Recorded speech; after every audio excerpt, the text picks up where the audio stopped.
Hello. Good evening, everyone. Hello. Welcome, Hello. welcome. It's 7 p.m. We will just give it about 5 more minutes. Allow some others to join us, and then we'll begin.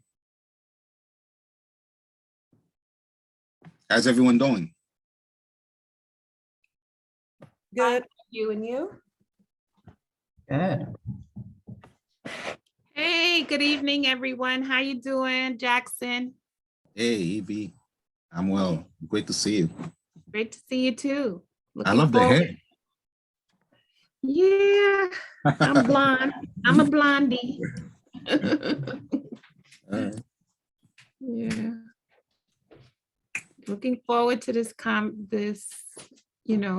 discussion. I'm really looking forward to it.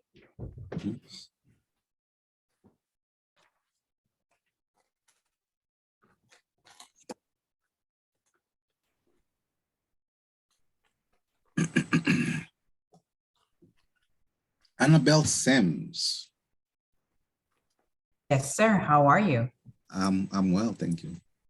How are Good. you? I am great. I am great. Excited to be a part of this group. Thank you guys for just inviting me. I really feel honored to be a part of this and to make an impact. Of course. Yes, awesome. That's the name of the game, actually. That's what everyone should be striving for. Having a Absolutely. positive impact That's right. on the lives of others.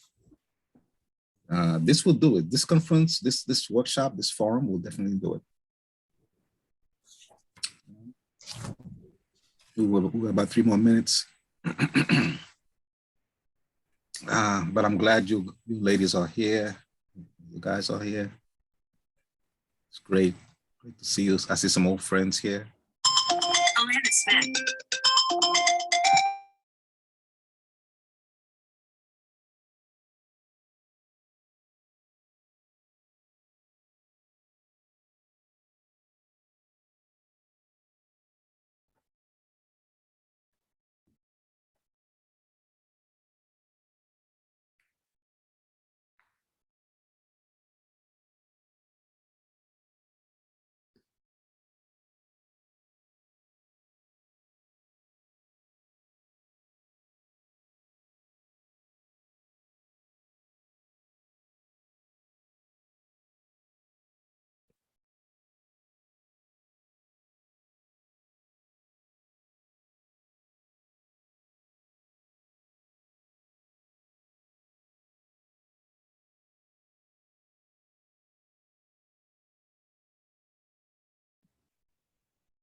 All right. Our host, Alana Smith, is coming on.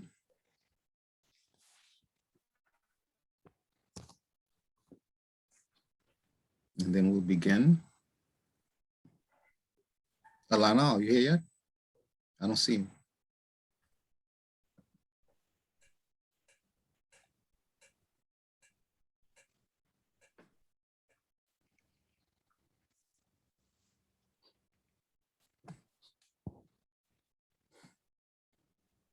I see Giovanna. Hello, Giovanna.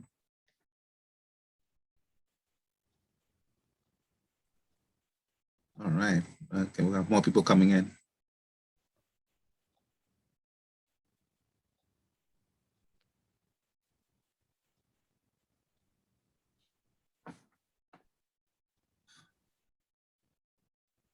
Lakeisha, how are you? Hi, Professor. Hey, good to see you. Are you ready? Zane, I'm good. Zane can't come on. She's trying, but she sent me, it's showing an error. I don't know what happened. Tell her to scroll down. What's his join? Scroll down. There's a red button that says if you cannot join, click here. I sent her that. I don't know what's happening. Yes, I had to go through the website because I was getting an error too. Yeah. Also tell her maybe go to the website. Yes, go to the Try from website. there. Mhm. I'm on already. I figured it Oh, out. you got on. Yay. All right. Lakeisha, are you ready? Yeah, as ready as I can be. All right. Okay, Alana, are you in?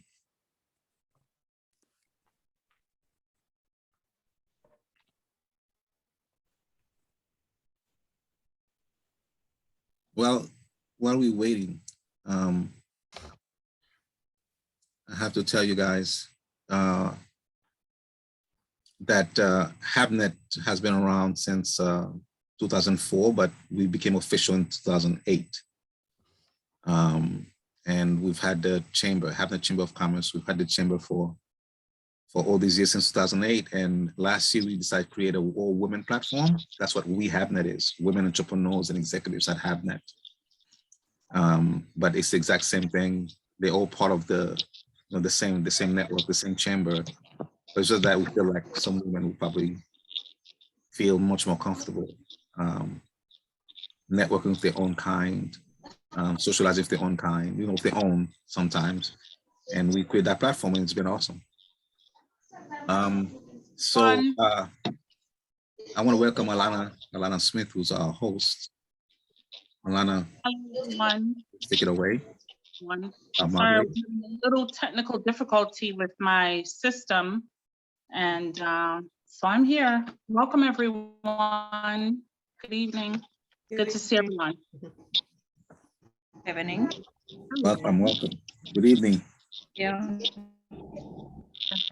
So Jackson, it's 8 after. You want to give like a couple of minutes for more people to enter the Zoom? 1 more minute, 7:10. Let's start. Okay. 1 minute. Yeah. Okay. Alana, it's been so long since I've seen you. It's great to see you. I'm in the middle. I'm here. Good to see you as well. Thank you, Jackson. Good to see everyone. Is all our panelists here? I see Annabelle. Hi, Annabelle. Hi, Alana. Hi, how are you? Hey. Pleasure. Good. Good to see you. Is Marcia present? Marcia. Is Marcia here? She's here. Well, Okay. she's not on camera, but she's here. Oh, okay, good. So that's number 2. And I'm looking for Mendy. Is Mendy here? I'm here. You hear Mendy? Good. So our 3 panelists is here. All right, so we're gonna go and jump into the tonight's event. As I stated earlier, thank you everyone for being here. Welcome. My name is Alana Smith, and I'm going to be your moderator for today's event.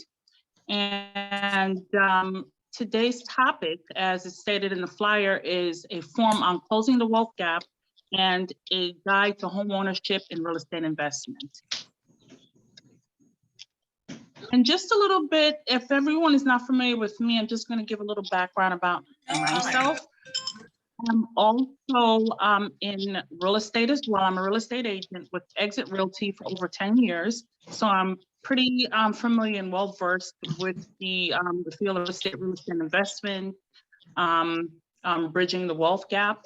And I'm a member of the Brooklyn MLS, the One Key MLS, Long Island and Queens MLS, and, a member of the National Board of Realtor, and a proud member of HABNET. For those of you who are not familiar with HABNET, we are the women entrepreneur and executive. And we pretty much have our forum every quarter just to empower women and just to bring forefront issues to the forefront and discuss topics impacting the minority community. So without further ado, I'm going to introduce one of our panelists for tonight, our and one of our HABNET members as well. Her name is Marcia Melendez. Marcia is going to lead us in our first invocation for the night. Marcia. You're muted, Marcia.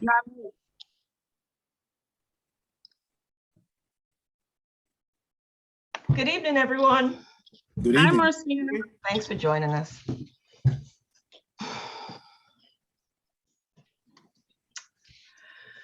To our infinite and most holy provider, we thank you for this opportunity to gather as a collective group once again, to learn from our special panel of guests, to learn from one another, and to fellowship with one another. We thank you for this day and every day that you give us, for the blessings, the opportunities, and yes, even the challenges, which we know will only make us stronger over time. We thank you for helping us to remain peaceful and hopeful in this time of worldwide unrest. Please strengthen us in all of our endeavors. Continue to bless this organization, HABNET, and the Women Entrepreneurs and Executives Group. Make us always mindful of the opportunities to render our service to our fellow citizens and communities, realizing that it is our responsibility and privilege to share our knowledge and blessings with others. For this, we give you so many thanks. Amen. Amen. Amen. Amen. Thank you, Marcia. Next up, Jackson. Thank you, Alana. I want you to know, first of all, I have to apologize to anyone who is either an atheist or an agnostic. Okay, an atheist is someone who doesn't believe in God, and an agnostic is someone who believes maybe in the possibility of a God. But we put God first in everything that we do. Right? That's what that circle means, right? That circle in our logo means that God is a circle whose center is everywhere, whose circumference is nowhere. So that's our reverence to God. We put him first. So I'm sorry, all your agnostics and all your atheists, all right? But we don't have to share the same ideas or philosophy.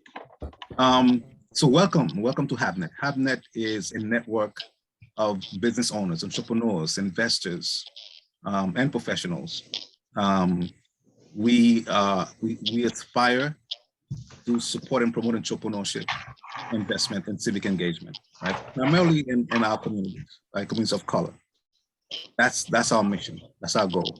And we do so by doing a lot of workshops, a lot of forums, such as this. Okay, we also do a lot of financial literacy and business education forums. Our next forum will be actually the Tucson Virtue Symposium, which is historical and economic and political. And that's going to be on April 28th. But I will invite all of you again.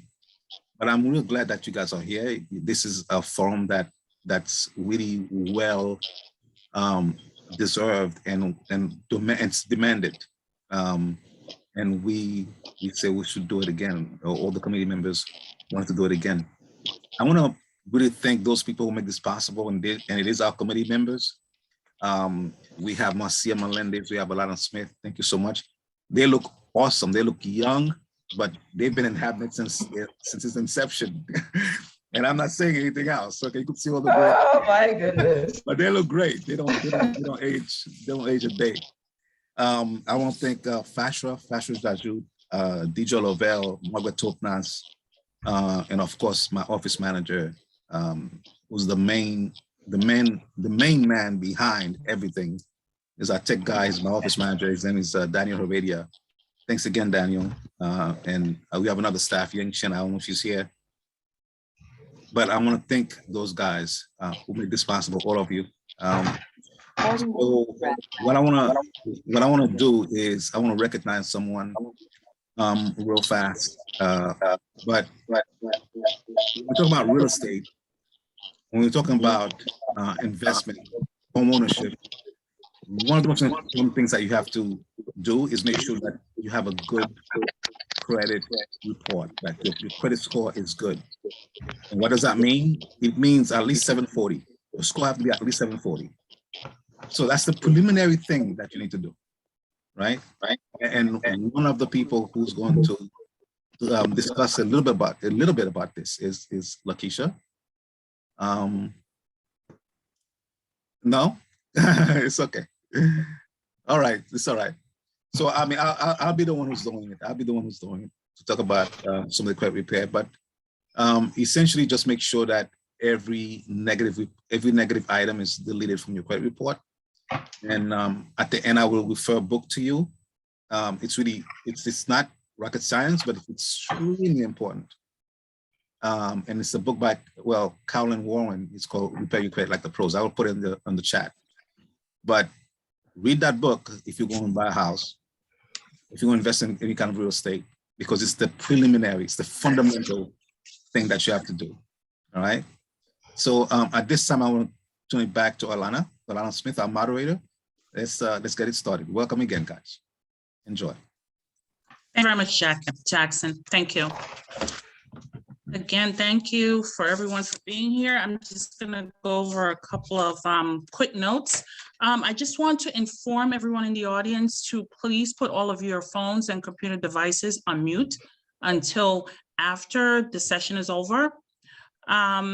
Also, after the session has completed, we're going to have a Q&A for any questions that you may have. So any questions that you may have, you can put it into the Zoom chat box, and it will be addressed after the session is over. Thank you. Okay, so without further ado, again, I would like to thank our panelists for being here, and I welcome the panelists, and I'm going to introduce every one by one, and then I'm going to have the panelists just give a little background about their credentials. First on my list, Marcia, you're here?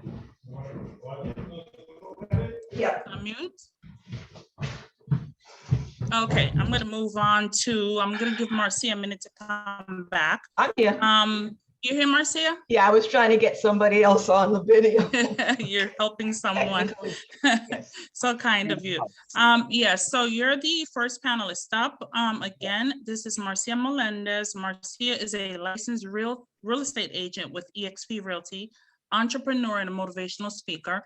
Marcia, you have 1 minute to introduce yourself to our audience. Good evening, everyone. Thank you so much for attending our HABNET We event. As Alana said, I'm a licensed real estate agent with eXp Realty, one of the fastest growing real estate companies in the world.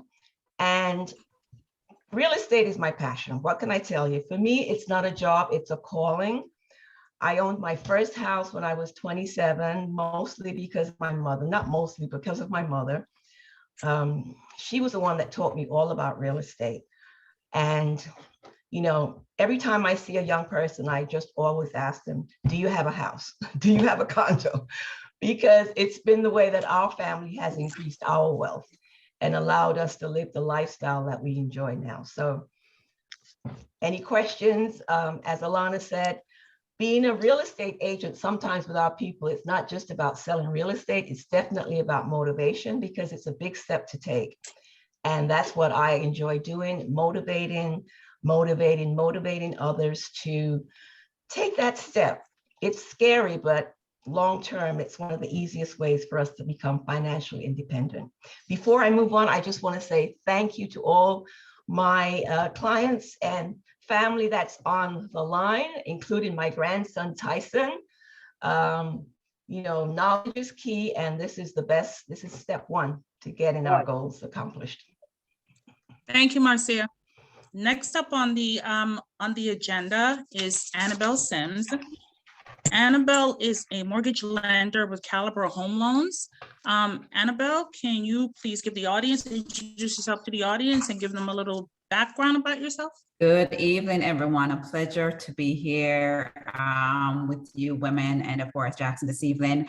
So I am a mother of two, just to introduce myself, a God-fearing mother of two, an 8-year-old and a 20-year-old, and that is really my greatest role because that takes a lot of effort, of course. I'm also the president of a BNI, which is Business Networking International, which I started during the pandemic to assist business owners who are looking to grow their network and their business, to refer business back and forth. I am from Jamaica, yes, the nice island of Jamaica, and I also have I also have a known business there as well. Yes, I operate from here. In Jamaica, the average small business owner and the average person that works does not have the capability to go to the traditional bank for their products.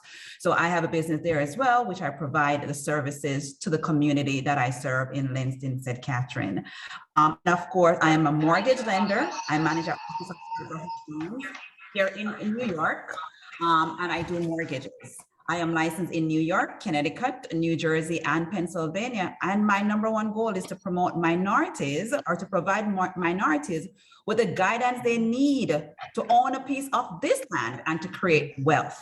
I am also a certified renovation specialist, helping homeowners take those fixer-uppers to beautiful properties. It's a pleasure being here this evening, and I look forward to sharing with you guys. Thank you, Annabelle. Thank you. Next on our agenda is Mendy Skelly. Mendy here? Yes, I am. Hi, Mendy. Mendy's a licensed, hi, just to let the audience know, Mendy's a licensed real estate broker with One Oak real estate agency. Mendy, you can introduce yourself to the audience and give them a little bit about your background and your credentials. Sure. Well, thank you for inviting me on to be part of the panel, Alana. You're welcome. It's an honor to be here. So my name is Mendy Skelly. I'm actually the broker owner of One Oak Real Estate Hub in New York. I'm also licensed in New Jersey and Pennsylvania, and currently working on my Maryland license. I actually got into real estate because of one of the realtors that is on my team. When I bought my first house at 23, she recommended to me to do it. And just through the process of owning a house and seeing the things that goes with it, I wanted to be one of the people that advocated and educated people who were like me, young women, young professionals who had no one else to go to for advice and to learn about real estate, and just get as many people involved into home ownership. And also I started my own business, and when I decided to bring on agents, it was a way to kind of elevate the business. I feel a lot of times that people don't treat real estate as a business, and so our clients suffer for it, and a lack of interest from some brokers in their realtors. The realtors end up suffering for it. So just to kind of enhance the quality of service all around in the industry. Thank you so much, Mendy. Thank you again to our panelists. And without further ado, I'm going to start the Q&A sessions with our three panelists. The first question, and I'm going to throw that to Marcia first. Within the past 50 years, there have been a significant decline in African-American home ownership.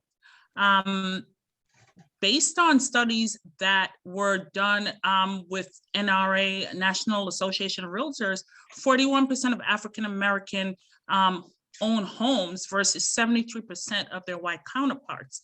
What are your thoughts on that? Well, there are a number of reasons, Alana. Historic and institutional racism are the first two things that come to my mind. You know, we have been excluded systematically since since forever, you know, from having the same opportunities of the majority of Americans. And that has, you know, that has shown up in our home ownership rates. Also, what we have to realize right now is that since the subprime and housing debacle of the 2008, 2012, when a lot of Americans across the board lost a lot of value and equity in their homes, you know, other groups have recovered, but Black and brown people are still trying to recover from that. We lost about 50% of our wealth in homeownership, and a lot of people have not been able to recover from that time. So, you know, that's just put us further behind the eight ball. But it's things that we know, and you know, we could sit here and debate them. We know what they are. We know that we've been discriminated against, and we just have to find a way of getting around it, as we've done with every other thing that obstacles that we're faced with. Absolutely. I definitely agree with what you said wholeheartedly, Marcia. I'm going to pose that question to Annabelle as well. Of course. All right. So as Marcy said, it's, you know, for a few different things. One of the things I believe is also a lack of education. You know, the community does not know what's available. They don't know what's out there. And I'll take myself, for example, I came to this country 6 years ago, and that's how long I've been here. But my first year in this country and being in the business, I learned so much that after our first year of paying rent, I said to my husband, we're not doing this again. I'm not paying another dime of rent. We're going to buy our own property. But I was put in that position because of the industry that I was in. I have more knowledge of what was available. I knew about the seller's concession. I knew about the FHA, low down payment. My husband has been here 30 years and never given the thought about how to own a home. But being in the industry and getting the information and the resources, then now I can tap into that quickly than if I was not. So a lack of education, a lack of information for our community is one of the biggest factors. Another factor is the finances. We as African Americans, we don't take the time to create wealth and legacy for our loved ones. And so guess what happened? Our kids come up struggling. They come up and now they don't own houses as well. And it goes back to education. It goes back to, like Jackson said, telling your kids about credit and how important it is to have the credit that is needed. Those are some of the things that's going to get our community to the next level. And again, as I said, create a legacy. We're here as African American women and mothers. I'm pretty sure most of us are mothers, if not all. We need to educate our children about their finances. You save, okay? The Fila sneakers and the Nike sneakers does the same thing. It takes you from point A to point B. Educating and teaching our kids about finances.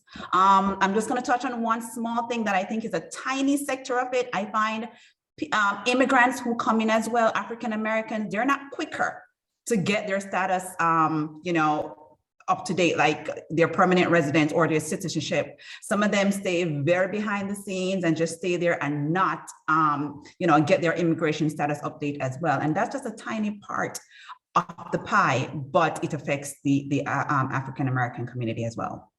Thank you very much, Annabelle, for that response. Great response. I'm going to pose that question to Mindy as well. Mindy, can you elaborate on that? Yeah. So to piggyback what they said, a lot of it, like my favorite quote is like, my people suffer for a lack of knowledge. And having like the right people around you to tell you things. One of the things we don't pick up is the changes that's happening in the industry.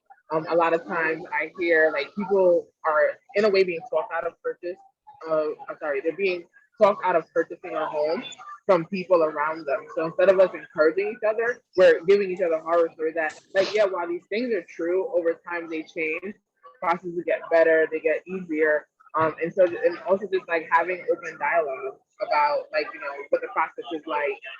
And I think also like the things that we see in media kind of influence that people, they pop onto trends for things that are less important. And then a lot of times like the clients that I help, it's like they are much older by the time they realize the importance of purchasing a house. Thank you, Mandy. And so that brings us to our next question. And I'm going to throw this at Mandy. What are the key elements to a prospective home buyer should know before purchasing a home? So usually like when I do like my buyer intake, I narrow it down to like the CIAs of real estate, which is pretty much your credit, your income, and assets. When it comes to credit, like in the media, right? I'm gonna talk from the standpoint of my generation where we're like big on social media, right? There's a lot of hype advertising in a sense where it's like, oh, you know, you could buy a house if you have as low as 580 credit. While you could get approved with a 580 credit score, there's gonna be a lot of challenges in it. And the derogatory things, and it's like instead of trying to find like a quick fix, like take the time to actually build your credit to where it's strong enough that you can get a lower interest rate when you decide to buy a house. When it comes to income, a lot of times people take jobs just because like they need money, which there's nothing wrong with that. But when you hop around from job to job, that can also hurt you when it comes to like the bank qualifying you. So people tend to make like these mistakes where like they don't have the stability that they need to be approved by the bank because of these sorts of things. And then also the patience. Like I've had a deal die because someone talked to somebody the wrong way, they decided to leave the job. All of a sudden you're not qualified to buy a house because you weren't really thinking about the repercussions of that sort of action, right? And then when we talk about the assets that you should be having, right? Like, yes, there's all types of programs and free money, but at the end of the day, if you don't even have money for a safety net when you go into buying a house, the house needs maintenance, right? So I think that we, in a way, should stop looking for free money and try to build like a stable wealth platform for ourselves. Even if we don't use the down payment money, but at the end of the day, we know that we can improve our house. We have money for a rainy day, and we have money for maintenance. Thank you very much, Mandy. Very, very good quality information that's going to be very useful to our audience listening. Thank you. I'm going to pose that question to Marcia. Same question, Marcia. Could you repeat it, please? Sure. What are the key elements a prospective homeowner should know before purchasing a home? They should know what they can afford every month. That's number one.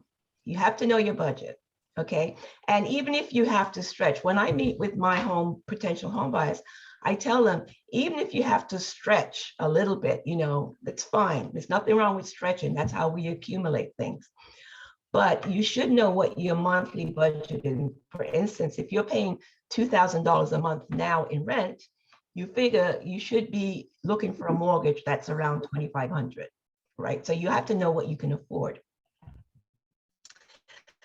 And then the other thing is that even though I think a lot of people don't want homes, and this is sad for me to say, but a lot of people don't want homes because we have to take care of them, okay? A lot of people have apartments. Lord forbid if you have a nice rent stabilized apartment, or you know, an apartment in a private house that you're paying a low rent, you think you're gonna have it forever. You know, 10 years down the line, that person might sell their home and then you're left scrambling to find something. But a lot of people really don't want the responsibility. And I had to accept that. Like my husband keeps telling me I can't save the world. But one of the things we need to know is how to take care of property. You know, when you have a house, you don't have any, you can't call up the super. Okay, it's a job, it's another part-time job, and that's why it's so important. You have the house, you spend your time, you know, you invest your money when you're paying your mortgage, but you have to learn how to take care of a house. And once again, these services are here. So I heard Mindy talk about education, and education is key for a lot of these areas, and we have the education. You know, we could do better in disseminating the information. but I'm always talking about NHS. We have a whole lot of resources right here in the state, NHS and a lot of other organizations that give landlord classes on how to take care of property. HPD does the same thing. So before you buy a house, you definitely need to know how much a month your budget can stretch to, and how you're going to take care of that property. You know, simple things like, can you paint, you know, putting out the garbage on a regular basis. But you know, home maintenance is a key item also. Excellent. Thank you very much, Marcia. I'm going to pose that same question to Annabelle as well. I absolutely agree with Marcia and Cindy that you must know what you can afford. That's the first thing, of course. You must know what ownership means, and that comes back to Marcia's point of taking care of that property. And you also need to know what are your options. There are options out there, right? When you decide to purchase property, you need to know, as we said before, credit. Is that going to get you qualified for an FHA loan or conventional loan? Are you looking for a single family? Are you looking for a multi-family? What does home ownership means, and what are your options? So those are key in knowing, you know, what you should do before you purchase. Thank you very much. I'm going to keep it here with Annabelle. My next question is, how can we best educate our community about the correlation between home ownership and generational wealth? How can we change that dialogue and that cultural mindset? So exactly what we're doing here. Groups like these, organizations like these, this is how we're going to get the information across, right? We tend to use social media for, you know, the poses and, oh, I did this, or oh, I did that. But we can use social media for much more than that. We have Instagram, we have YouTube, we have so much different things that we can use to educate the people and to bridge that gap. We have the resources here. We're here to get today as powerful women, and Jackson, of course, I keep saying that, but we're here to disseminate this information. And if each of us just take the time to share with 10 people, imagine how far that would reach. So I believe that we, as an organization, as individuals, we all play our part in this society and in our community to make sure that each of our own, our brothers or sisters, our sons and daughters, own a piece of this land by the education and these groups that we're going to send the information out. Thank you very much for that response. I'm going to ask Mendy the same question. Mendy, you touched on it a little earlier in our previous question. So how do we bridge that gap between educating our community and showing them the correlation between home ownership and generational wealth? So I would say awareness is key. Not being afraid to put the information out there. One of the things that a lot of real estate professionals don't do is being a secret agent. I think that if we are a lot more vocal about letting people around us, like our friends, our sphere of influence, know that we are in the industry, it actually by itself sparks up a lot of conversation. Like I recently moved, and somehow like almost every other store that I'm in, like I'm telling somebody that I'm a realtor, and like it just starts up like conversation. And people have so many questions, you'd be so amazed. And then also having like platforms like this, doing like social media marketing. Like I don't know why, like I speak, like I network with other professionals, and I ask them about their like social media presence, and it's like, oh, I don't really like doing this, and it's like it's not about you. Like when you get in the industry, if you're really trying to help people, it's like you have to put yourself out there when you get the information out there. So yeah, I agree with that. It's not just about self, it's about the big picture when it comes to educating our community and giving the necessary resources possible. Thank you so much for that response, Mendy. The next question, I'm actually going to hold it here with Mendy. There's a lack of access to capital for down payments to purchase homes. What are some of the programs that are available for medium to lower income individuals? And do we have enough information out there as it pertains to in community? Let me work backwards and answer the last question first. As a realtor, I think that we don't have enough access to information, right? There's a lot of loan officers and banks that try to reach out to agents all the time to offer business, right? And half the time I don't want to hear what they have to say because you're busy worried about me getting my clients to you and selling me on the product itself. When I know that there's a need for people to have access to down payment assistance and stuff like that. And I find that the banks these days are very stingy in terms of giving money if they don't have to. So there are things that they could do to like offer people money and they don't. It tends to be like a last minute resort type of thing to save a deal as opposed to a proactive endeavor to reach out to more people. And then also just the way it circulates, like there's some programs like through the state, SONIMA, and people don't even know what they are.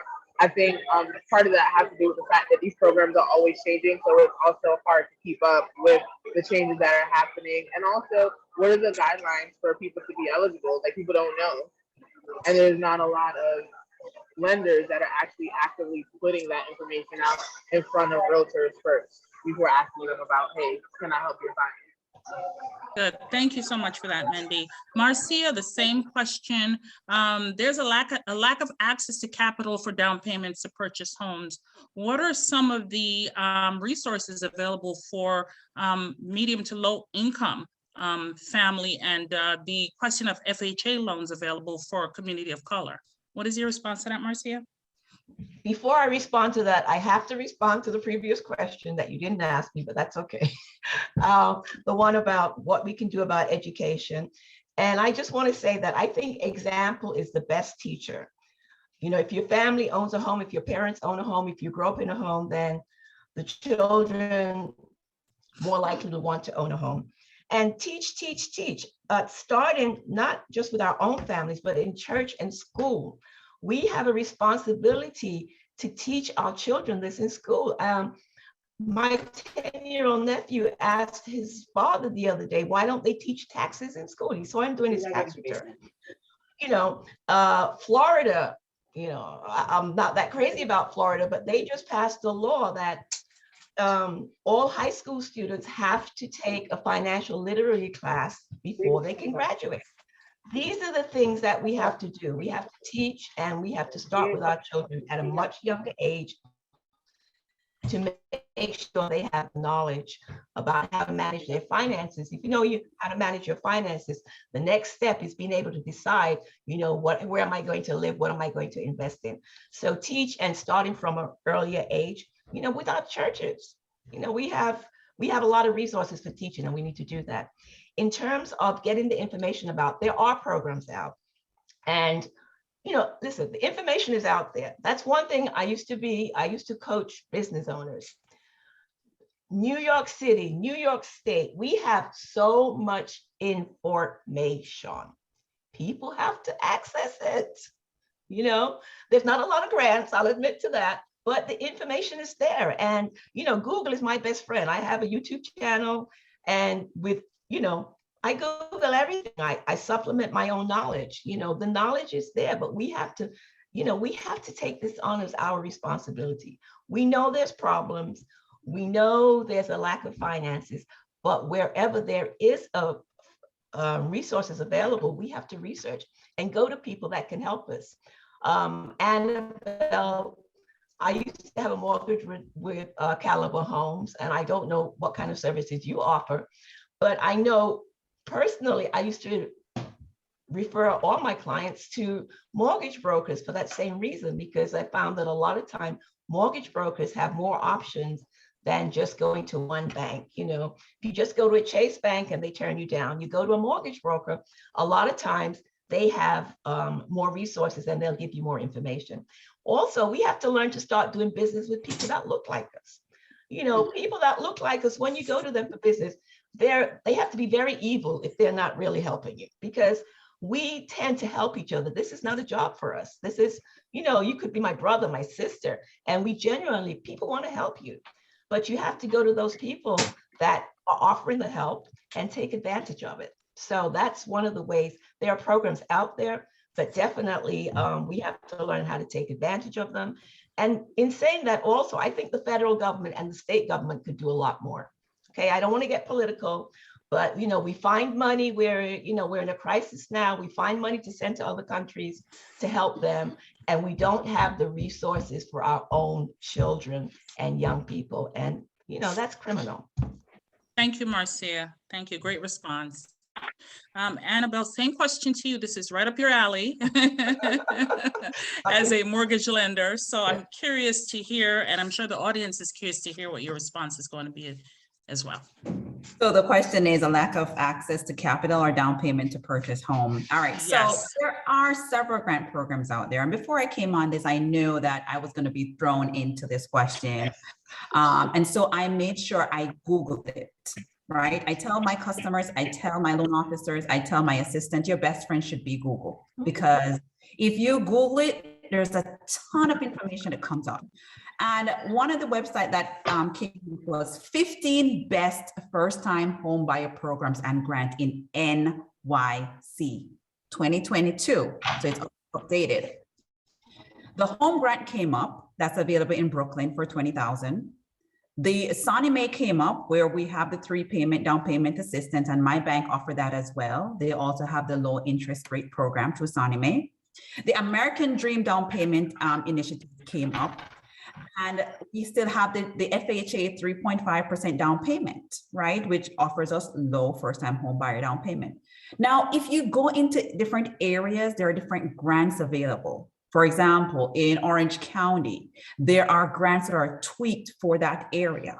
There are grants that are tweaked for Albany. There are grants in, depending on where you're looking to buy, there are different grant programs. Google will have to become your best friend because I'm not going to have all the resources or the information that I have to give, but I will do my best in giving, what I have. I do Sonny Mae, and it's available anywhere at all in New York State. So that's available, but not all of the other programs in New York is available, if you go outside of the 5 boroughs. For example, the home grant or the American Dream program, that's not available outside of the 5 boroughs. So you really have to do your research where that is concerned. All right. As to the FHA, this is one of the biggest pushback that I get from realtors, right? And I'm just being real here. They want conventional. Mhm. They want conventional. Yet the 3.5% down payment FHA allows us to purchase a 1 unit to a 4 unit using only 3.5% down payment, right? But then I get realtors that come to me and said, I'm selling this 3 unit. I can only go conventional, which require 25% down payment. Most people in our community do not have that resource or do not have the money saved. And I'll give you a typical example. I had a realtor that called me yesterday, very good friend of mine. He says, Annabelle, I need a single family home pre-approval. And I said, who is it for? He said, for myself. And I said, why are you looking for a single family home? Because we've been talking for a little bit and I know exactly what he's looking for. And I said, I am not going to give you a single family. I said, you need to turn around and go find a multifamily. You're trying to acquire wealth, and this is how you're going to do it. You take that multifamily. I said, no more than 4 units. Come to me for pre-approval for 4 units. You're going to live in one and you're going to earn income on the other 3. We have to teach people how to own properties. But again, the pushback from our community, we don't want FHA. And it's one of the best products out there. And I tell every person that comes to me, if you don't have an issue with living in a property with tenants, your first purchase should be an FHA, multifamily. Start creating wealth. Start creating wealth for your children as well, because you don't have to rent that property out to other strangers. Your kids could live in a second unit. Your mom can live in another unit. You can put other people in those units as well. Exactly. It's building wealth. And guess what? You can now pool your resources together and buy the multifamily. Thank you very much, Annabelle. That was a very, very informative response. Thank you.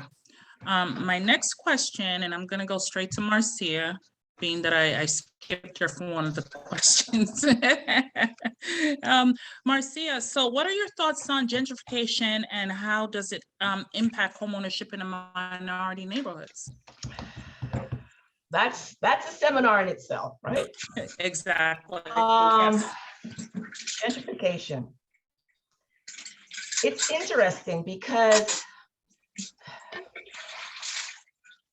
I think a lot of people feel guilty. A lot of Black people feel guilty, that live in, for instance, let's take Bedford-Stuyvesant.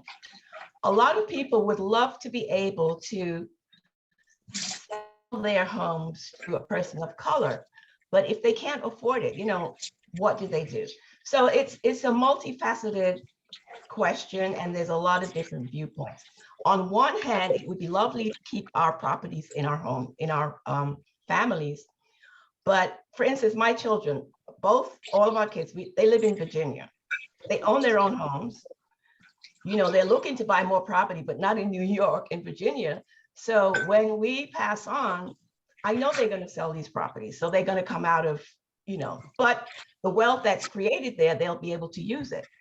But when it comes to gentrification in certain neighborhoods, another thing that we have to think about is that sometimes up and coming neighborhoods, we don't even want to live in them. Take East New York. That used to be an up and coming neighborhood. And now we're priced out. Well, it's not priced out, but it's expensive in East New York. And a lot of the other communities, a lot of young Caucasians moved into East New York.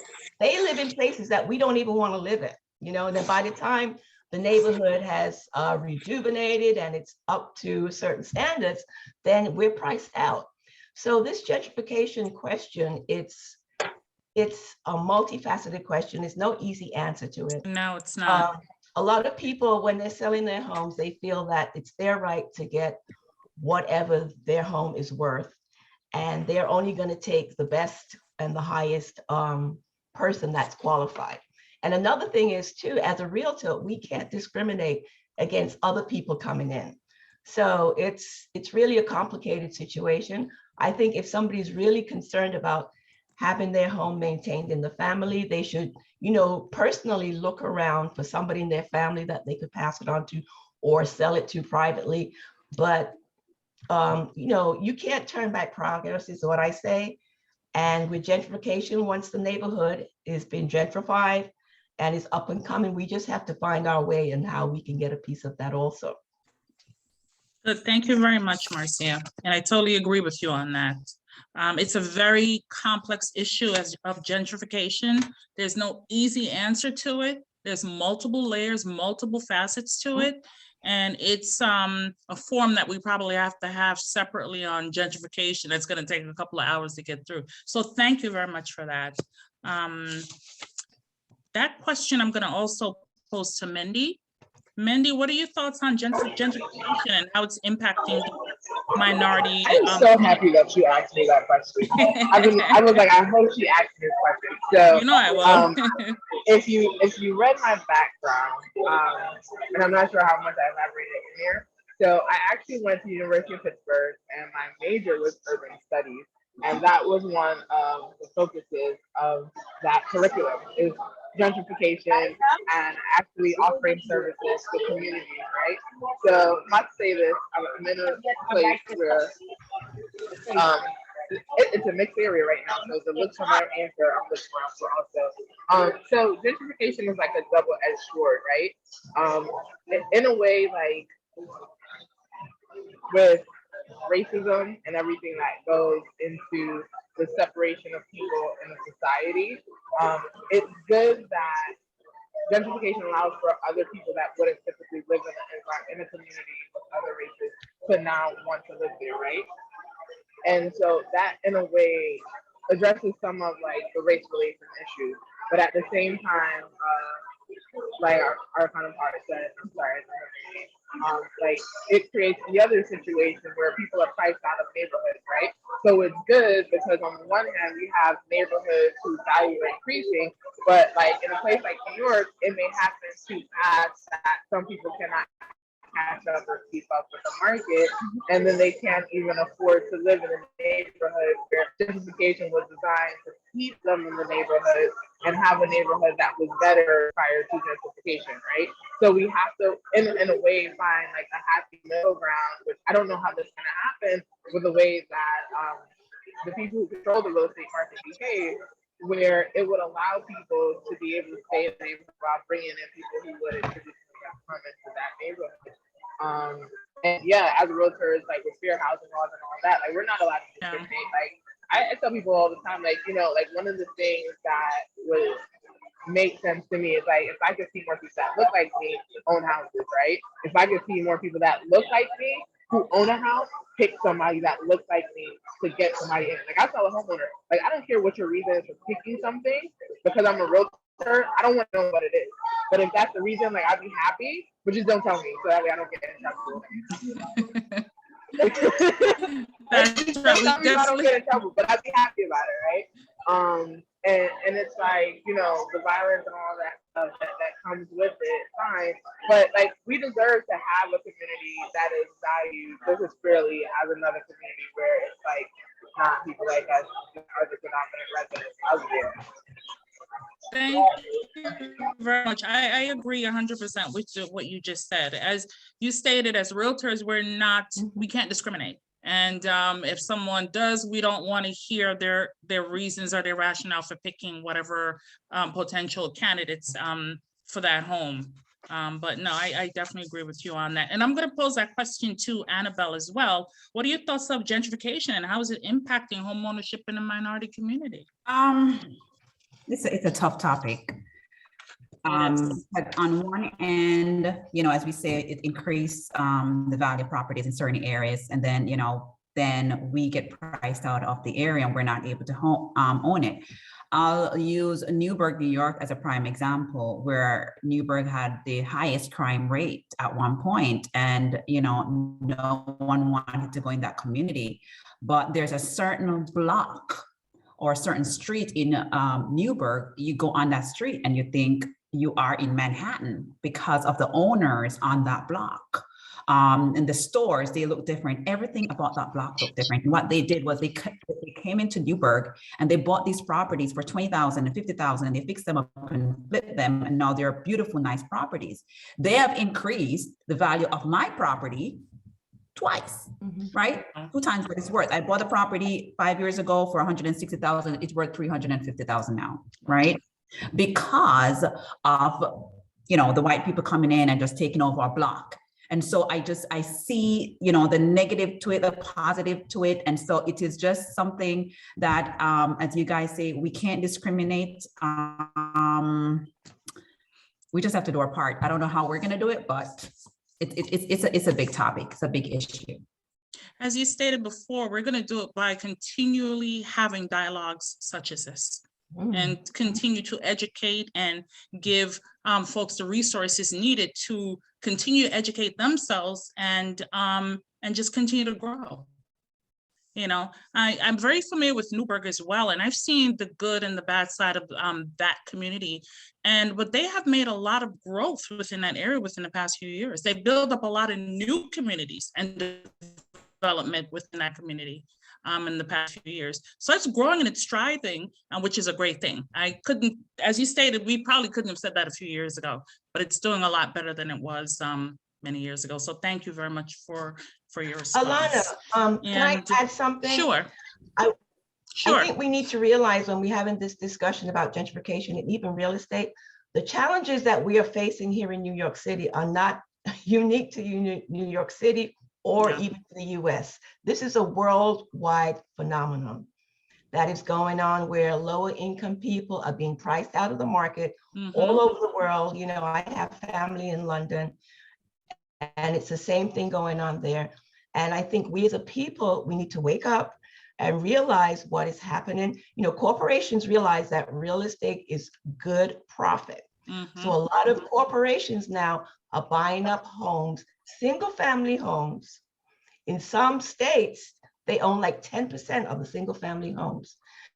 So we need to get on the ball, and yeah, we need to find out what challenges are, but we need to get busy and try and do what we can to increase our individual families' wealth, because this is a worldwide phenomenon and it's not going anywhere. I definitely agree with you on that, Marcia, that it's a universal issue. It's not just the United States, because the United States has the biggest economy in the world. And once it's impacting us, you know, it trickles down to the world and the universe itself.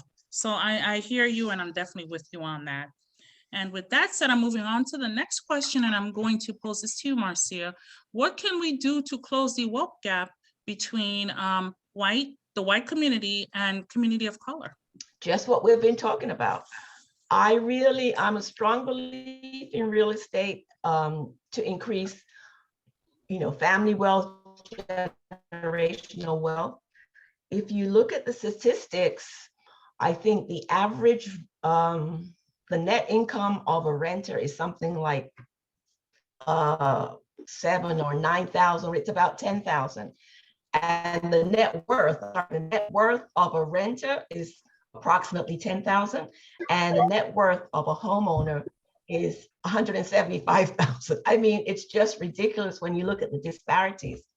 And we just have to realize, educate ourselves, and get on the bandwagon if we're really serious about increasing our family's wealth. As I said, I think real estate is one of the easiest ways to do it because you don't need the knowledge of the stock market. You don't need a lot of capital to start. The only other way, 90% of wealth in this country was created through real estate. So, I think that says it all. And if we want to be a part of that, we just have to find ways, creative ways, so that we can also be able to purchase properties and increase our family's net worth. Thank you, I have a question. Is that someone in the audience? Yes. We were actually waiting until the session is over to do Q&A. You probably weren't here for the introductory. So whatever question you have, you can put it in the chat box and we'll address it after the panelist has completed their form. Thank you so much. Okay. I definitely appreciate it. Clifford, right? Thank you so much. I appreciate it. Yes, I'm going to pose that same question to Annabelle. Well, we know the gap in the U.S. with wealth, it wasn't accidental. There's been centuries of federal and state policies that impact the minority community. So what are your thoughts on bridging the wealth gap between minority community and their counterparts? As Marcia stated before, that one of the keys to bridging that gap is going to be real estate, right? Home ownership. When you think about wealth grows through compounding, which means putting your money in something with an expectation to get a higher return at a later date, right? And real estate is one of the forms, if not, the best form of increasing your wealth and bridging that gap. As I stated earlier, I bought a property 5 years ago, a year after I came into this country for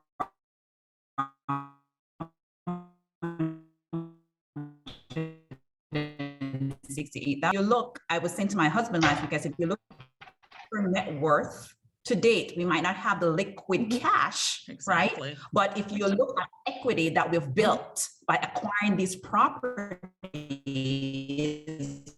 we have bridged the gap where we're concerned, and to certain families, of course. So I believe that real estate home ownership, as I stated before, those programs get into those multifamilies early on and just building wealth using home ownership to bridge that gap. Thank you very between much. us And and close to you. Sorry, repeat the question for me, please. Sure, not a problem. What can we do to close the wealth gap between the white community and the community of color?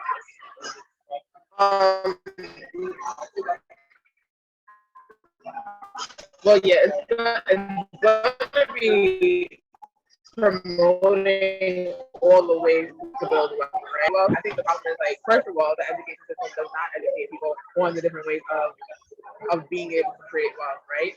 A lot of these things happen in conversations, really, with people that have wealth, and they keep it amongst themselves. So for those of us who are hungry about certain things, like, yeah, like certain knowledge, people may not be ready for it, but to have the dialogue and platform there for it, so that when people are ready, then they know exactly where to go. And then also, like, when you get wealth assets, showing people how to use the assets that you have to create more assets. For example,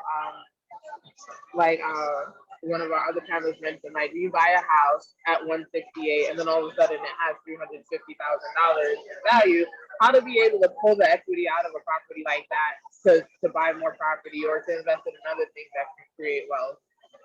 Thank you for that, Mandy. You just touched on my next question, which I'm gonna pose to you. Is there a way to assist current homeowners in low-income communities to invest their funds? Oh, you want me to answer that? Yes. Oh, okay. I think that, yeah, so starting with real estate, right? Why someone who is a loan officer,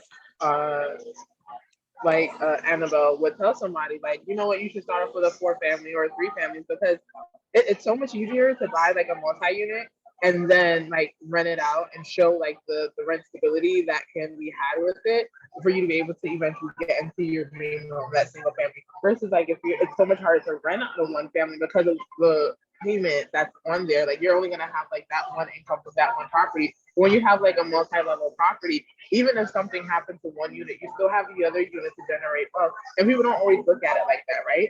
And then just strategically, like how, if I was so hell-bent on having a single unit, how do I make the math, right? So I'm a person, I don't like maintenance. So I own condos. But the condos that I own, right, like I pick them based on what is the market value of rent in that area for something similar. So right now, like I own a condo in the state and I own it free and clear because I sold the first property that I had. I took the money out of that and I bought the condo and it has no mortgage. But I'm renting it out at the market price and the maintenance on is $300. So I make a $900 profit every month. I buy a second condo, a 1-bedroom rental is $1,700 in that neighborhood. So I buy 2 bedrooms, 2 baths. I have equity on it from the time that I purchased the house at $25,000 over the value that I bought it.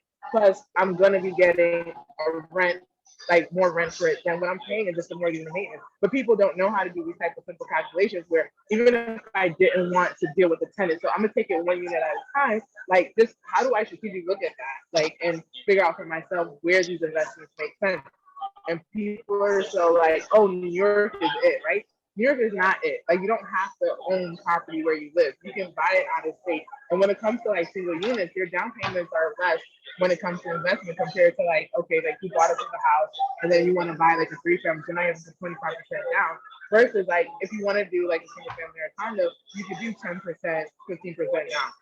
But you don't know like these little Yes, I definitely agree. Thank you for that. I know you're the out-of-state expert when it comes to homes at times. Thank you very much for I'm that. the curious expert. I think these things just happen to fall on my lap at the right times. Thank you for that knowledge, Mendy. That question, I'm gonna pose that to Annabelle, same question. Is there a way to assist current homeowners in low-income community to invest their funds? I love what Mindy said earlier about, just buying one property and taking money out and just reinvesting that. And I'm just going to go back to the last question that was asked about bridging the gap between, the wealth and our community today. And I'm just going to tie this into the other question. I have a customer that was introduced to me 2 years ago, and I've learned through dealing with him and his family that there's 14 of them, 14 brothers and sisters. They all own between 3 to 7 properties, all rental property, and they start one. Now, the one brother didn't just take the information and kept it to himself. He taught the others how to invest. And what they did as well was that when they took money, when they have their money, they pulled it together. So this brother took out 30,000 equity out of this property and he's giving it to the next brother, and so on and so on and so on. They are teaching each other how to build wealth. And not just for each person, right? But they're also teaching the rest of the community and the people that are around them. Because I look at them and I'm like, you guys are just investors and they don't belong to this country. They weren't born here. They barely speak the English language, but they have learned how to create wealth. Now, Section 8, and I did not say it in this group, but people with Section 8 can actually buy properties, right? We spoke about taking those 4 units and using 1, 2, or 3, or even 2 units and using the second unit as income. That's teaching people with low income now how to expand and use the same property they're buying to qualify for more. And I'll tell a lot of people in the city that it's easier to be qualified for a multifamily than for a single family, as Mindy mentioned earlier. And so those are some of the ways that we can help low income community to invest their funds and just to expand and to build wealth in the community. Thank you very much for that response. Marcia, I'm going to pose that same question to you as well. Couple of things I want to say. Sister Ivy Ben Ami, she put a good comment in the chat about, working with our community boards and getting our politicians involved. I know on this whole subject of affordable housing, I noticed the Bronx has, I say, like 10 times more affordable housing than Brooklyn. So I don't know what happened to our politicians that they could build them up in the Bronx and they couldn't build them in Brooklyn. So we really have to go to our community boards and hold those people's feet to the fire so that they can be more proactive. Another thing is there are programs out there. For instance, I know last year I was reading an article where I think it was Jay-Z and Will Smith, they have invested heavily in a company, and this capital company was formulated to help people, low-income people, buy houses in a rent-to-own situation. So they're renting their properties. That rent is going towards their down payment and helping them to qualify for a mortgage. Those are the type of programs that we need, and those are the kind of programs that we can petition our politicians to have them pass those type of programs. That's how we have to do it. That's one way of doing it, and definitely helping each other. What Annabelle said, I just want to let you know that now they call it house hacking. As a matter of fact, I'm in the middle of doing my next YouTube video is going to be about house hacking. Well, it's a fancy new term, but that's how Caribbean people bought their houses. I mean, my mom and her sisters moved from Jamaica to England. They all lived in one house. One sister bought a house. Then they helped each other. The next one bought a house, and so forth. They moved, my mother moved everybody to America, and they did the same thing here. They all lived in my mother's 4-family house. Then one sister got a house, she moved out. The other sister got a house, she bought a house. So it's definitely a family situation. It's definitely a situation where we have to help each other and also, lobby our politicians so that these type of programs are put in place at a state and federal level. Thank you very much. Very, very good, informative response, Marcia. And to our final question, it's going to be a 2-parter for the ladies. How do we educate community of color on what's affordable and what's available? And the second part of that is, what resources should the community of color tap into in order to establish investments and generational wealth? Marcia, I'm going to pose that question to you first. Basically, I think what we've been talking about, the different programs that we're talking about, but I wanted to say one thing also. I know, Annabelle, you were saying that it's easier to get qualified for a multifamily than it is for a single. All the houses that we have owned have always been multifamily. But what I've been counseling some of my clients to do right now is to buy a single family house.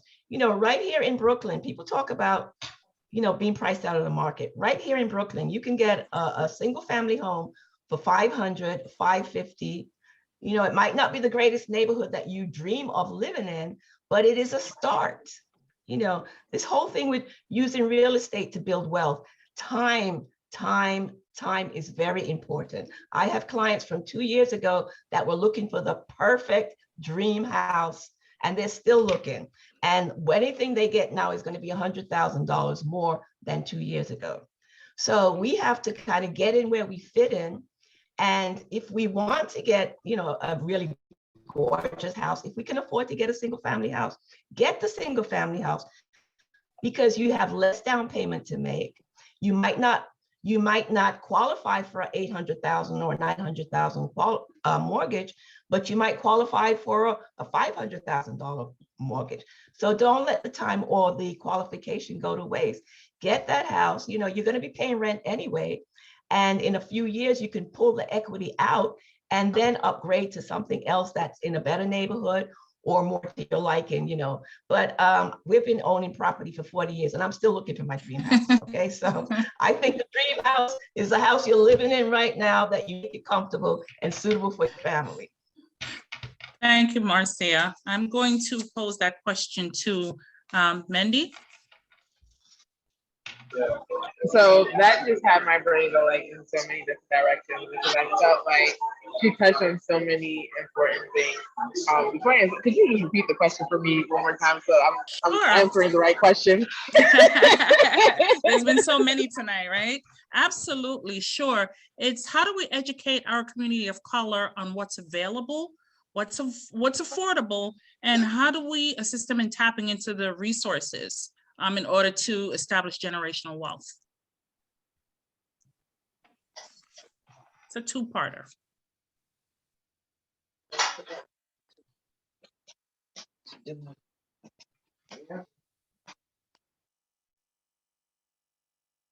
You still with us, Mendy? She probably got kicked off. So I'm gonna switch over to Annabelle while Mendy returns back on. Annabelle, you can answer that question until Mendy. Of course. So how do we educate our community on what's available and what's affordable, right? Workshops, being present, social media, as I said before, events, outreach, using the platforms that we have, the communities, the groups that we belong to, as Marcia said, the church, right? We will just have to disseminate the information the way that we can and to provide that information. As Marcia said earlier about, you know, if it's a single family home that's available, 200%. But where we're talking about low income and those people that cannot afford those single family, that's where I was talking about the multifamily, Marcia. So the single family, absolutely, especially if you don't want to deal with the tenants and being a landlord, you should absolutely look at being a single family. What resources should communities of color tap into in order to establish generational wealth? As we said before, the first time home buyer grants, using your FHA, you know, low down payment to acquire those properties, pooling funds together, as we discussed before, as Marcia said, house hacking, I learned that tonight, and connecting themselves with the right people. Right. So we have a ton of resources here. A lot of ladies who know what they're doing, connecting yourself to that people. Earlier this year, I was invited to be a part of a think tank where a group of women, we go around and we tell people how to build their business based on our different backgrounds. And I ran into this woman. She has 4 books. She's a doctor. And what she does is get woman business certified, VA business certified, color business certified. And I realized that I was in a group of powerful professionals. And so it's the people that is around you that has the information as well. And guess what? We're proud people. We don't want to ask and don't want to say, hey, my credit is a 600 and I need help. We have to reach out to the people that are around us, speak the truth so we can know what they did in acquiring that wealth. Because they, you know, I bought my house with a seller's concession. In this market, it might be tough, but you need to speak what you're looking for, what your challenges are, how much money you have saved. As a loan officer, I call strangers all day long and, you know, they'll come in and say, how much money do you have saved? And they still don't want to tell me. And, you know, I have to say, it's not personal. That's how I'm going to get you pre-approved, right? But we have to surround ourselves with like-minded people, people who know what they're doing, and people that we can trust. Because that's also one of the issues in our community. We don't trust each other. Absolutely. I agree 100% with you on that, Annabelle. Trust is a critical factor, very critical factor. Sorry, I switched devices. I'm back. The other one Okay, died. You got knocked out.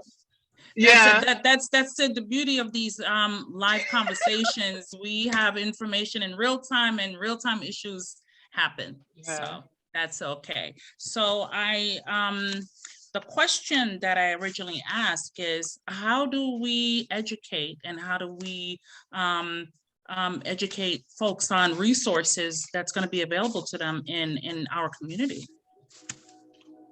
So one of the things I realized, like, people, I don't know what it is, like sometimes like we're not forthcoming with information, right? I feel like we should be sharing information, but for some reason, people keep things a secret from each other, in the sense like, I don't want your bad energy over here, so I'm not going to tell you what I know. Or some people are just not as supportive. But I think that, like, we can progress more as a society if we didn't think that way, right? And made certain things more conversational. Like, for example, right? A lot of people die, and I don't want to bring this up in a bad way, but like their family members don't know the things that they have, right? They don't know the assets they have. All of a sudden, there's all this thing. It's like, well, how did you do it, right? We should be sharing information amongst ourselves. And sometimes it's just the stimulation of conversation that begets ideas that then we can pull together our resources and actually accomplish more together. Good. Thank you very much. We have come to the end of our questions for the panelists. Thank you all. I want to give a very big thank you to the panelists for completing those questions. So now I'm moving on to the next part of the program. I'm going to open up the Q&A session with the remaining time we have left. I noticed there is a few chats, a few questions in the chat, actually. The first question comes from Carla Garcia. Carla would like to know, ladies, can we combine all of those programs together? Now, Carla, are you still on? Because I'm not sure exactly which program you're referring to. The panelists might need some clarity on what you're referring to. Is referring to down payment. I just for referring for the programs that they had available for first-time home buyers.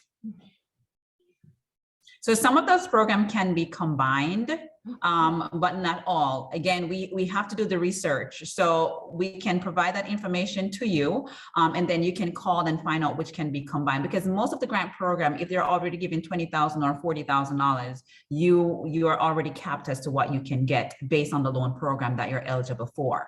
For example, FHA required that you must come out of pocket with 3.5%. If you're already getting 6% from one grant program, you're not going to be eligible for anything more. Okay, good. Thank you. Anyone else of the panelists would like to add to that question? No, I think Annabelle is most qualified. She does that every day, but that is true. Some programs, you just have to know what the parameters of the program are. Some of them you can couple it with something else, but there are some that you cannot join together. So it's just dependent on the individual program. Okay, there's another question in here from Jen. Jen would like to know, how can we purchase a home without affecting our current Section 8 status? That's a good question. Yeah. Because if we're talking about, right, a single family home, let's say we're co-signing with someone, it might not be affected. But if we're talking about, let's say, acquiring multifamilies, it might be affected. But again, we're talking here about building wealth, right? And bridging the gap. So there's some things that we would have to let go of in order to build wealth and to acquire and bridge that gap, and to really build that wealth for our children. There's some things that, you know, you might gain more by letting go of that Section 8 by owning that multifamily. Thank you for that. Some sense yes, some sense no. And to piggyback off of what she's saying, like, for you to be able to own a home and use Section 8, you have to know what the guidelines are for whatever program it is that you're trying to take advantage of, right? So part of this whole thing about wealth building is knowing the rules of the game, playing it well, and knowing how to beat the game, right? And then at some point in time, you realize that you're ahead of the game, and you just learn another way to keep adding on to what you're doing. So for you to be able to take advantage of Section 8, you have to know, like, well, what does it take for me to qualify for Section 8 to help me buy my home? And how long can I do this for? Because at some point in time, like, these things no longer serve our interests. So is it really beneficial for us to hold on to that, right? Like, one of the things that people fail to realize with these housing assistance programs, it's really designed not for people to be on them forever. I don't know why people want to be on them for forever, right? it's supposed to help you get to the next level in life. Exactly. So at what point in time are we gonna be like, okay, like I got where I needed to go with this thing, and now let me figure out how to use this opportunity to keep building for myself. Well, you know, Mendy, I agree 100% what you're saying, but I think in a lot of instances with folks, they probably get comfortable. Mhm. They get Yeah, comfortable. it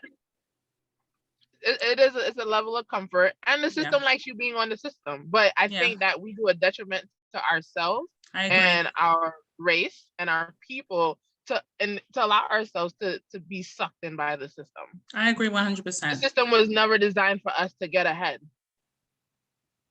And that's why we have these forums, right? To educate our community as to what the Section 8 is for. Like Mindy just said, it's supposed to be something temporary. It's not meant for you to live on Section 8. And again, as we said, how are you going to build wealth? How are you going to acquire and build equity in properties if you don't own any? Exactly. Agreed. Thank you for that response. Our next question is from Zane Solomon. Are there condos and investments for single women? She would like to know. Are condos a good investment for single women? So as a single woman who owns more than one condo, the answer is yes. But again, you have to look at it strategically. You have to look at, if I'm doing this as an investment, like how much can I get for it, right? One thing for investment, it has to pay for itself in a worst case scenario. And in the best case scenario, you have to have a surplus. So you have to look at what is the market rent for something like this if I'm going to hold it and rent it out versus what I'm actually paying to sustain it. That's how you know when it's an investment. And you can do it because I'm doing it with two, right? On the one where I am the landlord and the other one, I'm my own landlord. Mm-hmm. Because if I had to go rent a 1-bedroom apartment, I'd be paying $1,700. Mhm. My mortgage and my maintenance on a 2-bedroom, 2-bath is $16. Exactly. So I can actually pay myself the extra $100, put it in a savings account, and over time, I'm now building extra money, and I can use that money that I'm saving from paying somebody else's mortgage to now probably buy a third condo if I want to. Exactly. That's the way to do it. And I think that brings us to Zane has a part 2 of the question. It says, as a first-time home buyer, should we invest in condos or homes? And Mendy's living proof that you don't necessarily, you know, you can invest in a condo, but I'm going to have the panelists elaborate a little bit more on that. I'll answer first in the sense that I personally think, unless you have really a ton of money, I personally think a single family home is better. If you're, there's a way to invest in condos, and Mindy has a lot more experience in this area. So you can invest, for instance, they have what you call a pre-sale. If a condo building is going up downtown Brooklyn and you have money to buy one, a lot of times you can buy one when it's beginning construction, and when the building is ready to be moved, you know, for people to live in it, your value might have gone up and you have that difference, okay?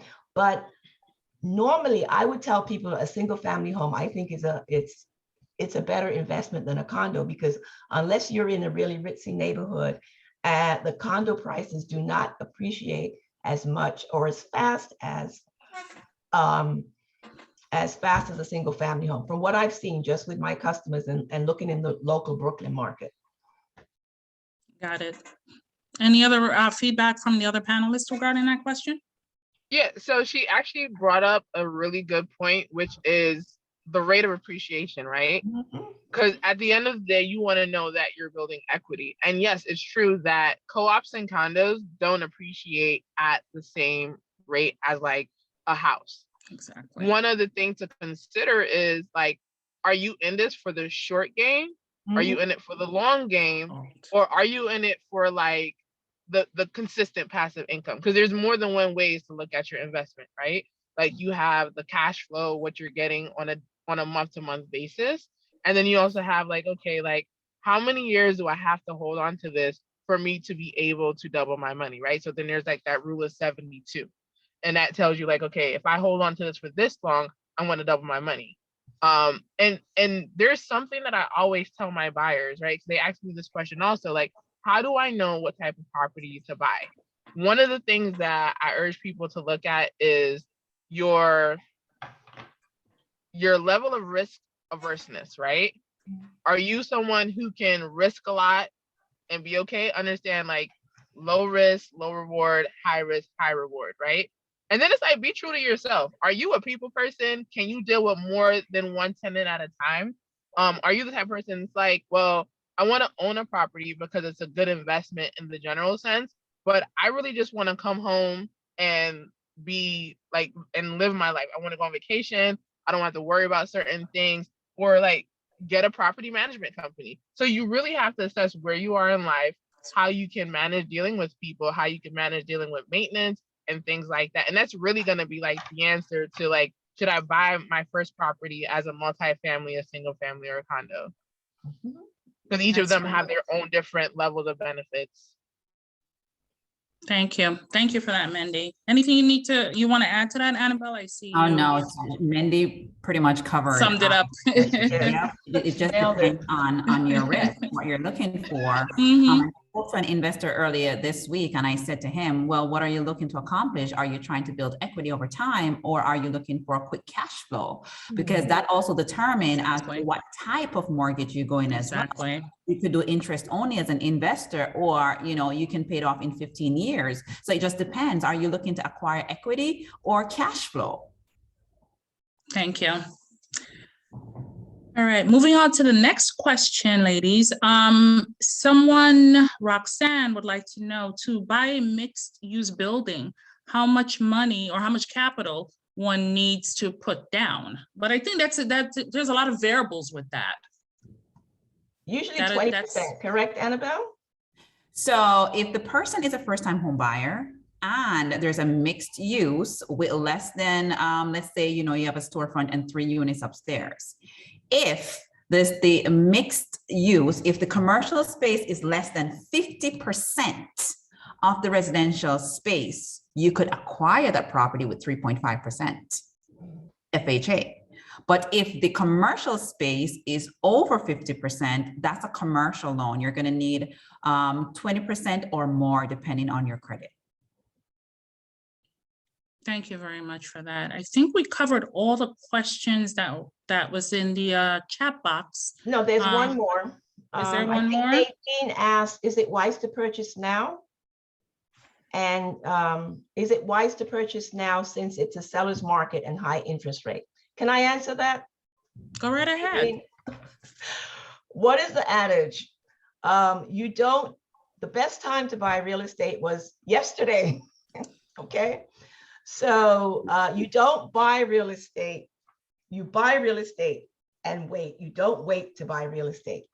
And I know a lot of people might be thinking that the market is high, it's going to tumble again. We're in a completely different market right now. There is a lack of inventory. Even a lot of investors are upset, believe it or not, because they thought there was going to be a whole ton of foreclosures. There haven't been a lot of foreclosures because people have enough equity in their homes. If they're having problems selling it, if they're having problems paying their mortgage, they sell it. So, and like I said, there's a lack of inventory. So I would not suggest to anybody to wait because the prices are not going to come down. I even myself last year, I really thought that this year, not that the prices would come down, but that they would have stabilized. And all they keep doing is going up. So if you have the resources to do it now, do it now.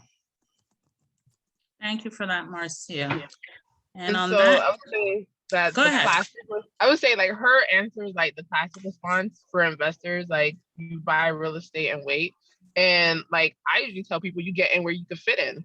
Because honestly speaking, you don't know which way that the market is going to go, right? So with me, my other concentration in school was business and economics, right?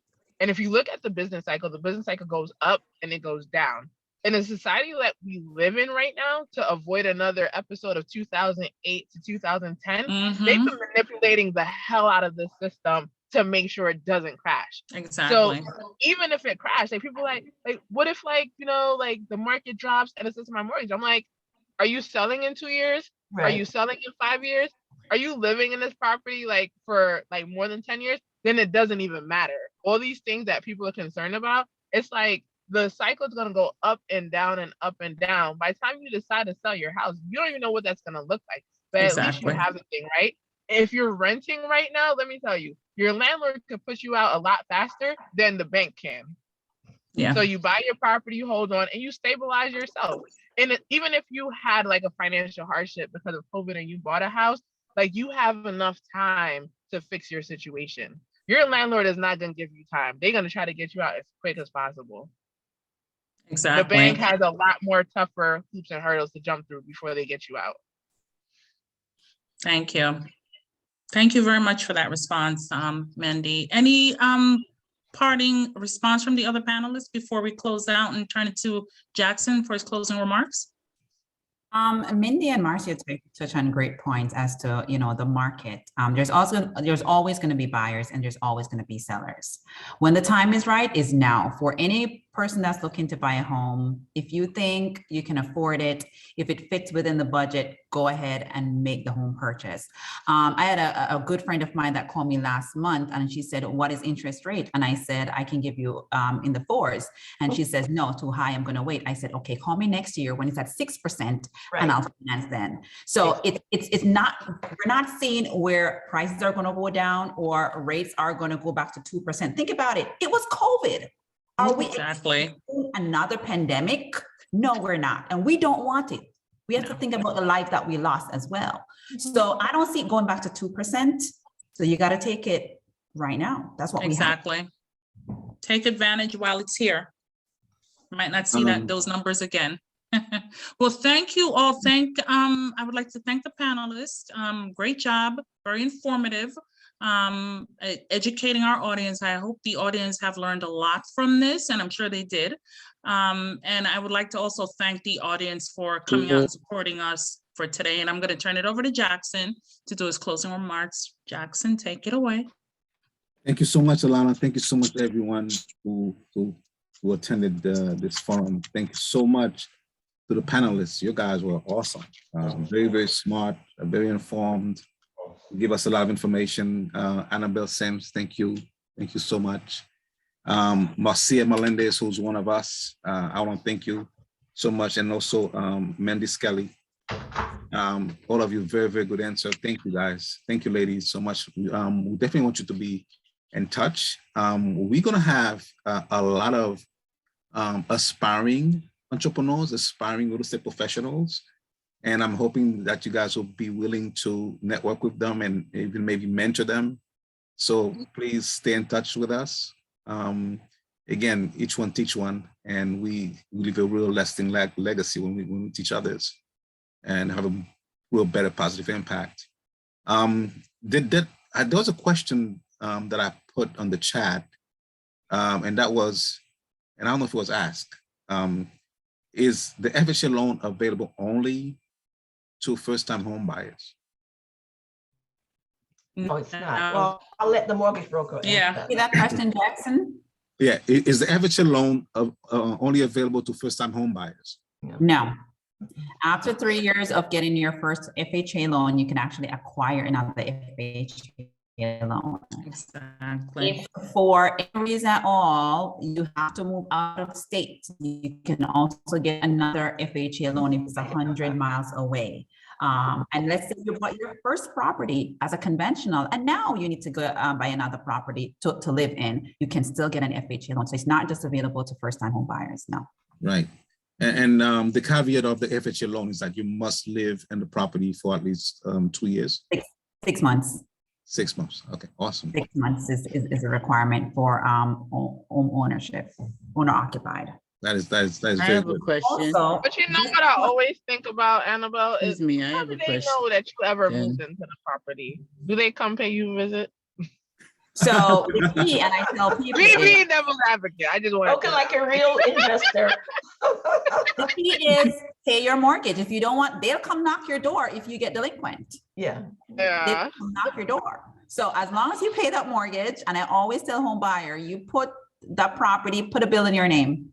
Because that's Just like that TikTok. How will they know? They will never know. How will they know? That's a good point. I Yeah. think they have much more important things to do than to check to see if Right. lives there. I mean that's not an important issue for them for the most part. Jackson, just to say as a lender who is in the industry and I've seen many things, my husband also take REO pictures, and coming out of the pandemic, he got a list of about 200 homes just to go take pictures. And the questions they asked was, are people living in these properties and are they real and exist? So sometimes you get requests from bank, especially if they're buying a pool of mortgages, because that's how we make our money on the secondary market. They buy a pool of mortgages, and sometimes they have to verify if someone lives in that property or if the property exists, and they can recall that mortgage if you have not occupied that property, especially FHA. So they can find out. They can. Yeah. Yes. That's a one-off case. You know, you could be the one that all of a sudden you're the one that now they found out you didn't live in the property, but it's a one-off case. It's not something that's maybe Common. 1 in every 100. Yeah. Okay. Again, ladies, thank you so much. A lot of people ask, why am I doing this, having these women entrepreneurs and executives at HABNET Forum? I have to tell you guys that I've always been surrounded by strong women all my life. I have two mothers. I have my mother and I have my mother-in-law. And I'm talking about for 32 years now, with my mother-in-law, with my wife, 32 years. I have 3 daughters, right? I have 3 daughters and 1 son, 3 daughters again. And then I have a wife. I have 4 sisters. So I'm surrounded by, these awesome women. So, and I think that elitism, right? The idea of the best and the brightest should lead. It should never be based on race, and it certainly should never be based on gender, right? If you're the best at what you do, you're the best at what you do, right? And if the world would live by that, those principles, we'd have a better world. There's no gender discrimination, no racial discrimination, no class discrimination, no national, discrimination based on nationality or anything else. Again, the best and the brightest is the best and the brightest, right? Amen to that. We wanted to create a forum for women, and it's working so well, right? Congratulations again to the committee, to the We HABNET committee. Can I add one thing? If you Yes, can, yes. I was just going to ask the panelists if they'd like us to see any particular, to cover any particular subject in the future, to let us know. And if there's another aspect of real estate that they'd like us to focus on, to let us know also. Right. Absolutely. Yeah. You have our contact information. You can feel free to reach out to us and give us suggestions and, feedback on. Part of our community. Yeah, exactly. And supporting the cause. The email is very simple. It's info, like short for information, at habnet.com, info@habnet.com. You could email us your suggestions and your ideas, and we'll make sure that we do it. The next forum is actually on June 27th, because we do it every quarter on the last Tuesday. So it's Tuesday, June 27th, and it's about women in government, right? So women, and we're going to have a panelist at the federal level, another one at the state level, another one at the city level. And I'm not talking about politicians. We did that already. I'm talking about women who hold, exactly, influential positions in government. One of the people I'm thinking of bringing in, she's actually in charge of the New Jersey, and another one's in charge of MTA. Port Authority. Port Authority, yes, right. She's in charge of the whole thing. So it's going to be good to hear from her and some other real strong, powerful, influential women. But in the interim, I would like to invite all of you to our next event, which is on April 28th, Thursday, April 28th. Symposium. It's the Tucson Virtue Symposium. A lot of people don't know this, and we take it for granted, especially if you don't know history. But Tucson Virtue is a national icon of Haiti, but he had tremendous impact on the Americas, one of which is the Haitian Revolution, which led to the Louisiana territories, the purchase of the Louisiana territories by the United States from France. And that was the precursor of the whole idea of manifest destiny, of westward expansion, And it wasn't that, if it wasn't for this gentleman, Toussaint Louverture, it's most likely that the United States would have been the original 13 states, right? So we commemorate his life and legacy every year since 2005, because he was the only person who really connected economic power with political power, right? And that's exactly what we're trying to do. We're trying to synthesize economic power and political power in our communities. Thank you for that, Jackson. Yes, so everyone is welcome. Again, it's at no cost to you, at no charge to you. Yeah, I want to thank our panelists one more time. Thank you so much. Thank you, thank you, thank you. Yes, and our audience as well, we appreciate their support and them coming out. And real quickly, I just want to put someone on the spot. She's muted, she's not showing on video, and she doesn't have to, but I just want to wish Paulette Joseph, you know who you are, you can hear me, a very happy birthday today. Thank you. You're welcome. Thank you so much. You're welcome. Happy birthday. Thank you, guys.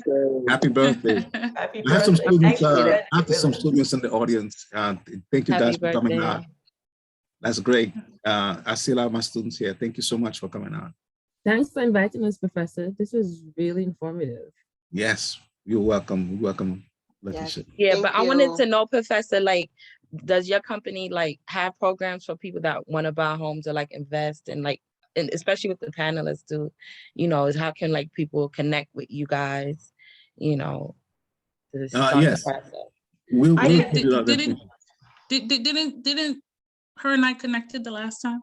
Is that her, the same one? That's not the same one. That's not the same one. Oh, okay. But listen, you reach out to me. I connect you with Okay, the committee and everyone else that you want us to. If I don't have the information, believe me, they will. Yeah. Okay. Good to see your students here. And is that event is it online or it's on Zoom? It's on Zoom. Yes. Okay. It's on Zoom. Everything's So on Professor, Zoom. being as class will be over by that time, can you still email us the? Yes, I will. Absolutely, I will. Okay. Yes, Yes. thank you. So Jackson, normally the symposium is at Brooklyn's Borough Hall. I mean, right? Right, but it's going to be on Zoom but this time. because of COVID, the past couple of years, it's been Zoom. It's been on Zoom. And it's a big event. Yeah, it is. Big event. Right, Marcia? It is, yeah. We usually have the mayor represented also. Yeah. Yeah. Yeah. And other elected officials, council members. Yeah, a lot of politicians. Well, what's the count there we normally have? About 1,000 people or more? Well, I would say 1,000, a couple of hundred. A couple of hundred? You sure? It looks a lot more than that to me, but it's a lot of people though. Yeah, it's a lot of people. Yeah. All right. So guys, thank you so much. And have a good night. All right. The meeting is officially adjourned. Thank you all. Yes. Everyone, thank you, panelists. Thank you. Thank you. Have a good night. Bye-bye. All right. Thank you for the information. Appreciate it. All right.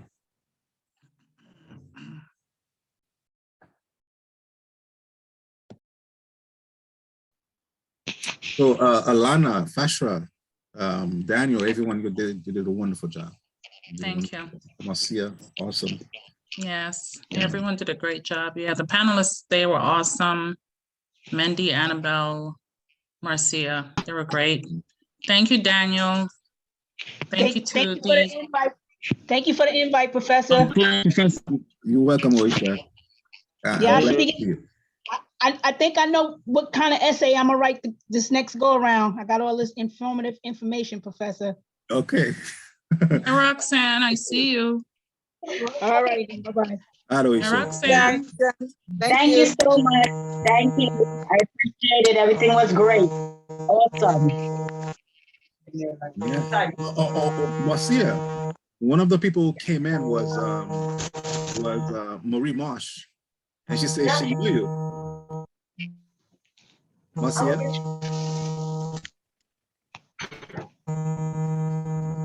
Marcia, can you hear me? She's still on? Yeah. One of my students happened to know Marcia as a realtor, and I wanted to talk.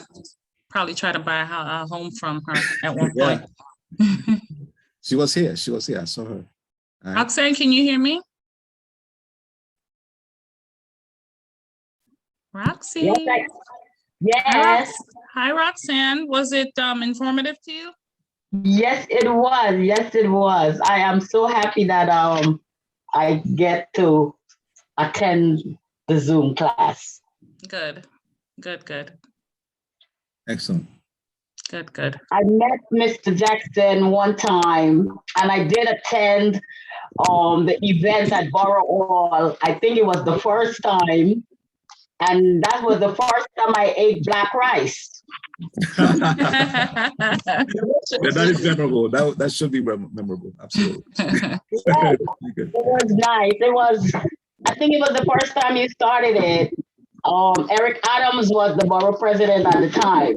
Yeah, that must have been a few years actually back. we started under Marty Markowitz. Yeah. We started, the first time we did was 2005. Yeah, it started way before Eric. Yeah. Oh, okay. Yeah, Eric was after. Oh, okay, yes, and that was the first time I went, and I really enjoyed. That's the first time I had Asian food, and from since then I'm hooked on that black rice. Black rice will get you every time. Right. Definitely. All right, guys. So I will, every time you have an event, I will try my best to attend, and I really enjoy this. And I will pass it on so that more people could get involved. And like, I love how you guys are targeting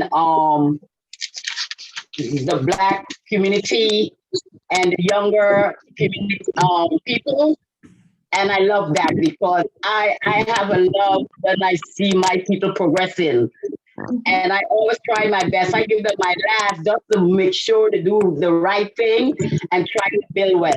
And that's the same thing I'm passing on to my kids and grandkids. Build wealth and leave something for the next generation. Very good. Good. We're happy that you got a lot out of it and the necessary resources that you're going to need to go forward. So we're happy. That was the entire goal. Thank you. Yeah. Thank you. All right. Have a blessed night. All right. Thank you. Just all right, Jackson, you're signing out? Yes, don't just listen to the forum, act on it, right? The information you have, make sure you purchase a home, make sure you purchase a piece of property, because God is not creating new land. It's only yes, that's what I was the one that asked about the mixed use. I do want to purchase a storefront with 2 units or 3 units because I do hair and I cook. And I noticed my grandkids and my younger siblings love to cook and they love to do t-shirts and different things. So I figure if I purchase a storefront, you know, that could give them a start. If I pass on, they have something to continue to grow with. Definitely. All right, Roxanne, I'm going to send you my information so you can reach out to me when you're ready. Okay. All right. That'd be nice. All right. Elise Pierre, thank you so much for attending, brother. I hope you liked it. All right, guys. Okay, so good night, everyone. Good night.